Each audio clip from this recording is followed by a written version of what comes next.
a little bonus tip I just found out. I've had this bench here for about 2 years. I built this maybe about 3 years actually. I built this bench when I first moved into the shop. It's 3/8 thick, solid steel top, and I wanted something that was perfectly flat because I do frame construction on this, and it has to be square and flat, and in order to get everything to the jigs and everything to sit square, it has to be really flat. One thing I run into though is, and I also weld on here, as you can see I've got 3 welders underneath here.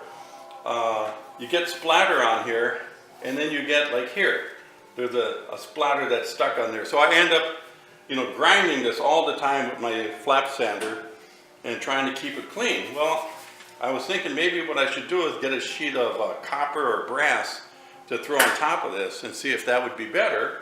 I talked to a guy that I know that does welding. Actually, it's a company that does, they specialize in custom welding. And I asked him what they do, and he said, well, my dad used to spray silver paint. He would just spray silver paint on his work surface, and he said for some reason, he said the splatter doesn't like the paint.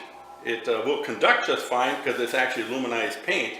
So he said from the electrical standpoint, it's fine, but the beads of splatter just bounce right off of it.